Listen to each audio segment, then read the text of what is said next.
নমস্কার, আমি বন্দনা। আমার কিচেনে আপনাদের সবাইকে স্বাগত জানাই। আবারও এসে হাজির হয়েছি সহজ ও সুস্বাদু একটি রেসিপি নিয়ে। আজ আমি তৈরি করব মশলা ছাড়া কম তেলে পটল ভাজা। বাজারে এখন পটল চলে এসছে। পটল ভাজা তৈরি করার জন্য আমি পরিমাণ মতো পটল খোসা ছাড়িয়ে নিয়েছি, অল্প খোসা রয়েছে।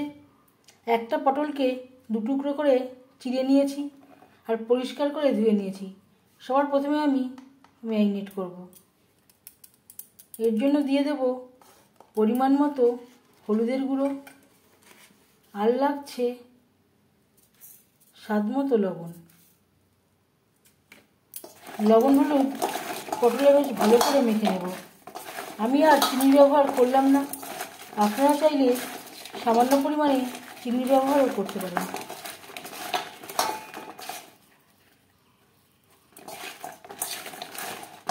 লবণ হলুদ পটলে বেশ ভালো করে মেখে নিয়েছি। এভাবে 5 মিনিট রেখে দেব। তেল আমি গরম করে নিয়েছি। আমি পটল ভাজবো রিফাইন্ড অয়েলে, আপনারা চাইলে যে কোনো কুকিং অয়েলে ভাজতে পারেন। 3 চামচ রিফাইন্ড অয়েল গরম করে নিয়েছি। এবার দিয়ে দেবো ম্যারিনেট করে রাখা পটল।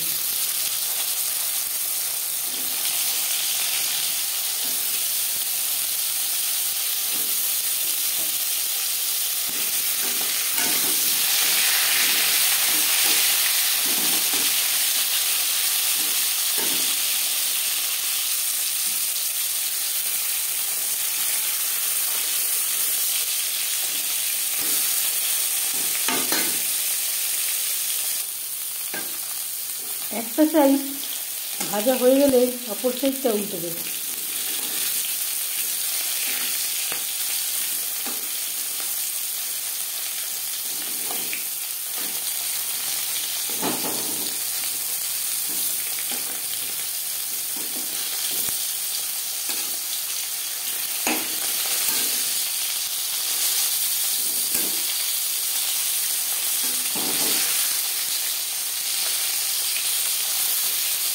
উল্টে পাল্টে লালচে করে ভেজে নেব।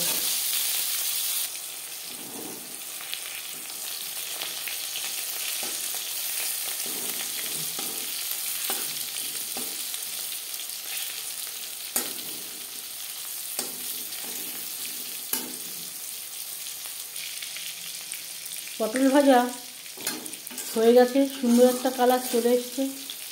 তেল ঝরিয়ে উঠিয়ে নেব। এইগুলো আমি আগে দিয়েছিলাম।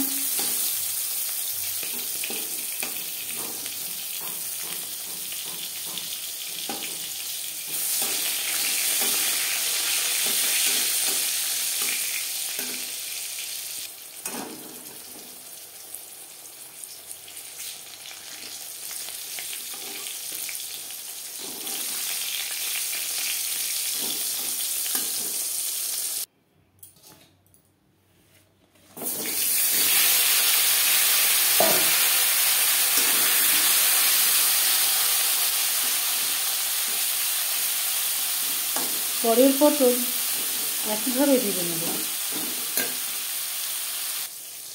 এই ব্যাচের পটল ভাজা হয়ে গেছে, তেল ঝরিয়ে উঠিয়ে নেব। পটল ভাজা রেডি সার্ভ করার জন্য। এই রেসিপিটি কেমন লাগলো অবশ্যই জানাবেন কমেন্টের মাধ্যমে। যদি এই রেসিপিটি ভালো লেগে থাকে লাইক করবেন, শেয়ার করবেন, সাবস্ক্রাইব করবেন আমার চ্যানেলটিকে। বেল আইকনটা ক্লিক করে দেবেন। যখন আমি নতুন ভিডিও আপলোড দেব তার নোটিফিকেশান সবার আগে আপনার কাছে পৌঁছে যাবে। আপনারা সবাই ভালো থাকবেন। এই ভিডিওটি দেখার জন্য ধন্যবাদ।